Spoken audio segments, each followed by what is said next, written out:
Welcome to the What to Read Next podcast. In this podcast, your host, Lori Amin, will interview published authors to chat about their work, journey to getting published, and their book recommendations. If you share a passion for books and always looking for your next read, then join us. Hi, Megan. Welcome to the What to Read Next podcast. Hi, I'm so excited to be here. So happy to have you here. So tell us a little bit about yourself. So I am the author of over 100 books. Which is crazy. What a big round number. And I remember all of them. But I grew up in New Jersey. And since then I have lived all over the place, including England, California. And now I live in beautiful Southern Oregon, where I am never too far from the forests and some mountains. And it's absolutely beautiful and filled with green things, which makes me very happy. Oh my gosh, that's amazing. And you have a PhD. So oh my gosh, that's crazy. Yeah, that's why I was in England. I got a master's and PhD in English literature. That's amazing. And then you're a writer. So let's talk about what inspired you to become a writer.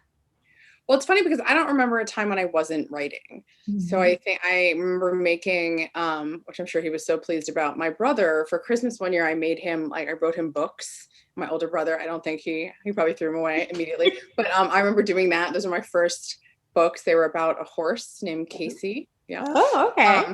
Yeah. And I just was always writing. I loved Harriet the Spy when I was growing up. So I had a lot of black and white notebooks that I would write all my thoughts in.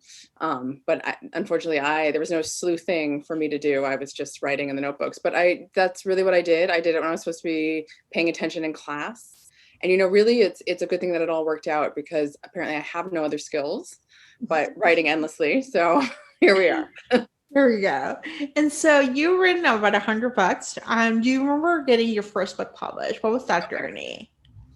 That was crazy. So I was in graduate school in England, and I started writing a book. And a friend of mine had decided that she was going to publish a book, which she has. Her name's Kimberly McCrae. She writes amazing thrillers, which I read them.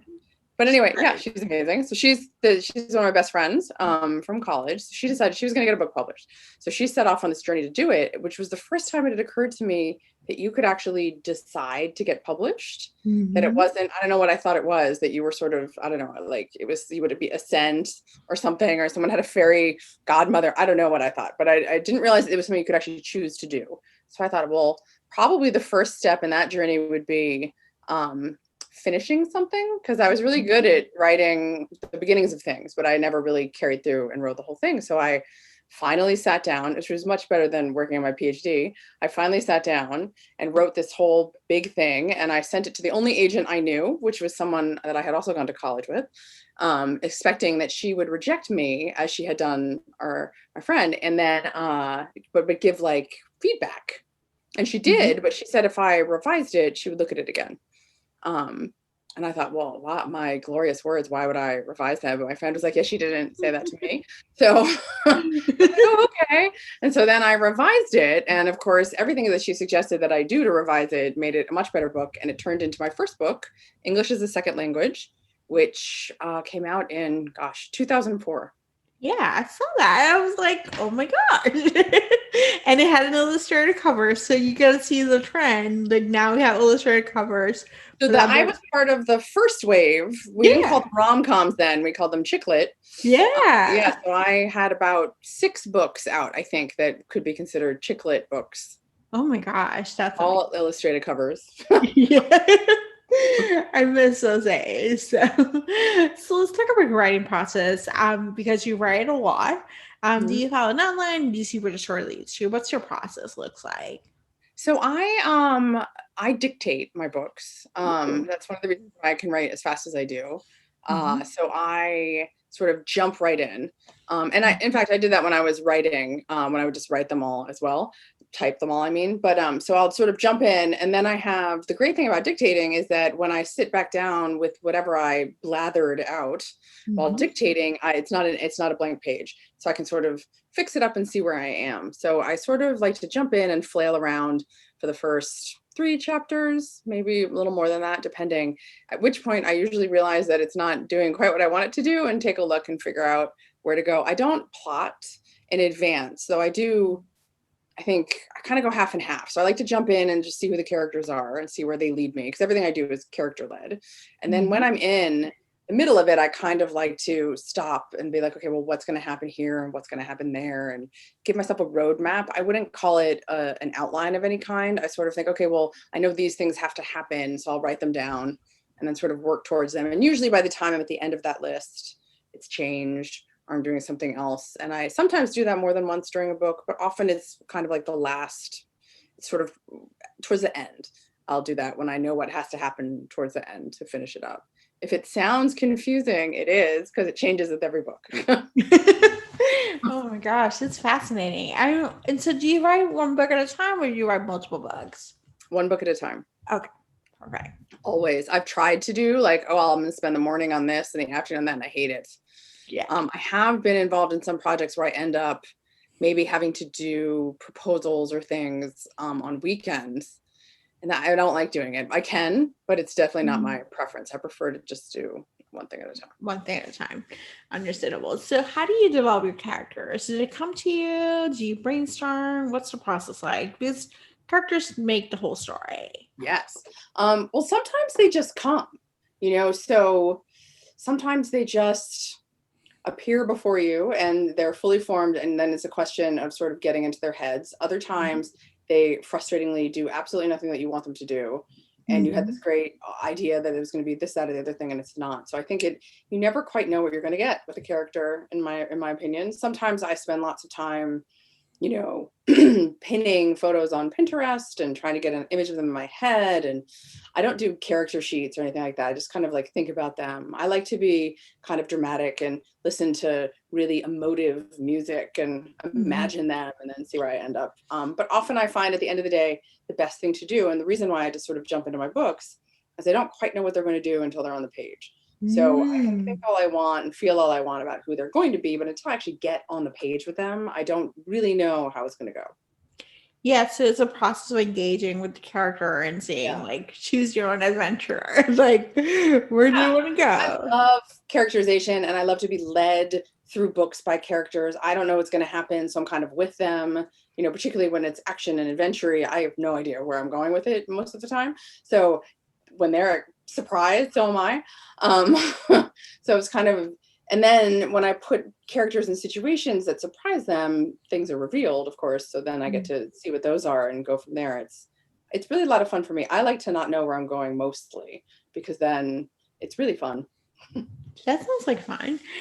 So let's talk about, you write romantic suspense. So there's a juggle between romance and suspense, and like the different twists and turns. As we know, you're let the characters lead you. How do you balance both to make sure? Well, it's not like I just kind of feel it out. So far that's worked. Yeah. I don't really have a process or a plan. I think that I try to feel my way through it in terms of, is there rising tension? It's hard though, because, I sort of know some of the things that are going to happen, I guess. So I will do things like, when I don't know what's happening, blow something up. That's always fun. But like, if I sort of know where I'm going, it's hard to tell if you're actually creating tension on the page, because it's not tense to me because I'm writing it. So that's harder to do. I think that I have found with romantic suspense that the hardest part is hoping that you're creating tension. But also, I haven't written a lot of romantic suspense. I've written a ton of, let's say, other books with more romantic tension between the characters, or suspense about will they, won't they, in terms of like, are they going to kiss? And like, ultimately, I'm not sure it's that different. It's just like what you're focusing on. But yeah, so mostly I wing it. So you'll have to tell me if it works. It did work. Yeah, it worked for Special Ops Seduction. So yeah. There we go. Speaking of that, what was the source? Like, what's the source of inspiration? Like, what was the point? What inspired you to write Special Ops Seduction, and also the Alaska 4 series? So what's the driving The Alaska 4 series, I had pitched a different series to my agent, and we were sort of thinking about, okay, well, let's go out with that. And I had a cold, and I was sitting on the couch angrily watching this reality show that I think had only one season, and I've never seen or heard about it ever again. It was called The Selection. And it was about a group of special ops guys who were running this reality show that was mostly, it was like CrossFitters would come do it to see if they could get through special force like boot camp training. Mm-hmm. And the answer is mostly no, they could not. And so watching how these men handled themselves, and it was just, I was really taken by them. And, you know, my husband was in the Army, so it was kind of interesting to, you know, he had a lot of reflections on, well, yeah, they're this kind of guy or that kind of guy, that's what you do. And it was really interesting. So I found myself thinking about those men a lot and came up with the idea for a series based on, not a reality show, but based on this kind of like band of brothers. You know, I was thinking of it as the A-team, but they weren't dishonorably discharged. So they were kind of like the A-team. They weren't available to everyone. You had to try to find them somewhere. And I originally had set it in like Tennessee or something, I think, somewhere. By the Smoky Mountains. Is that Tennessee? I can't remember. Yeah.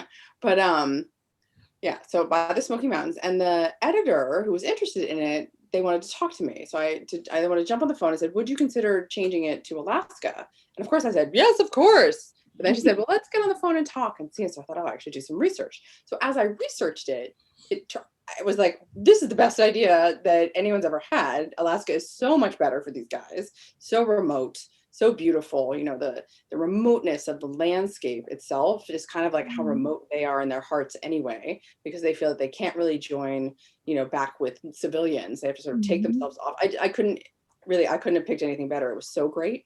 And so having it said, there wasn't my idea initially, but became so perfect. I can't imagine the series set anywhere else. And then I'm trying to remember. I think I pitched the first 3 books, maybe 4. No, I think it was 3. And then as I was thinking about the second 3 books, one of the suggestions was, what if there's a female Alaska Force person? And so that's how, you know, Bethan came about. And she was great. And there's one picture I found of a female sort of special ops attaché or something. They're not really clear on who she is in the picture I saw, but it was just so her that I had her in my head almost from the beginning. So many books in advance of when I wrote her, I knew that who she was, what she looked like, and just had an idea of her because it's one picture that I just randomly found online while I was researching stuff. That's fascinating. I love this. And I love like the tension of the book. Like, you know, so what is your favorite trope to write? I like, to be honest with you, there are very few tropes that I don't like. One of the things, I also write category romance. Harlequin presents as Caitlin Cruz. And so I get the opportunity to play in this very sort of high stakes fairy tale worlds.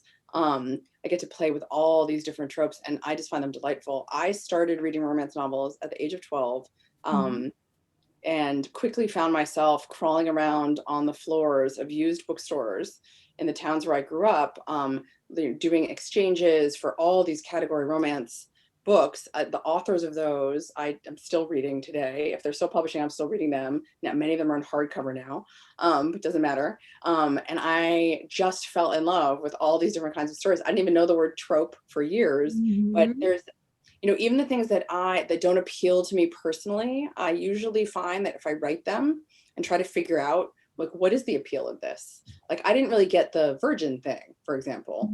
I was like, well, you know, didn't appeal to me personally. But then my friend challenged me to write them, and I did. And now I think, well, it's really fun. You get to play with all these, you know, feelings that people have. Like, why is innocence prized? I mean, we could talk about it in a social context, but in terms of what you're doing in the pages of a romance novel, you know, why the newness, like the discovering something amazing with someone new, it's really powerful. And I think even if I don't like a trope, especially if I don't like a trope, if I dig my way into it and try to find out what is powerful about it, I end up kind of loving it, I have to say. All that said, enemies to lovers is my favorite. I figure, well, enemies to lovers is a favorite trope for a lot of people. And I think it's the tension, the banter, like putting them together and hating each other. And just like sometimes we all know that if they hate each other on the pages of a romance novel, they actually really love each other. So yes. So it's just perfection. So I love this. So what are some of your upcoming projects? What can we expect from you in 2021? So I have Special Ops Seduction coming out in January. Yep. That's the last book in the Alaska Force series. I do have other books set in Alaska, but they will not be romantic suspense. They'll be straight up contemporary romance. Those will start coming out, I can't remember, maybe 2022. Okay. In the meantime, I have a ton of books coming out under my other name. I'm always writing Harlequin Presents. I also write Harlequin Dare, which is their erotic line. That line is ending, but I have a couple more books coming out with that. And I also started writing historicals. So my first historical is coming out, I think, in April, from Harlequin Historical. And I have a bunch of cowboy books that I write. I think, let's see, my fourth, I can't remember. Another book is coming out in my cowboy series on December 1st as Caitlin Cruz. It's coming out as, I believe it is Secret Nights with a Cowboy. So that's coming out, well, that is soon. It's coming out soon. And then I think I have another one later in the year. So just a ton of books. The best thing to do if you are interested in my like million of books coming out is to go to my website where I always have the latest ones, because frankly I have to go look there because I forget myself. Yeah. So what kind of historical did you write? Well, it's funny because they wanted me to write Vikings, and I thought, well, that sounds fantastic. I love it. I love Vikings. And you know, way back when I was in college, my junior year, I did an independent study with my favorite professor of all time, who was an Anglo-Saxon scholar.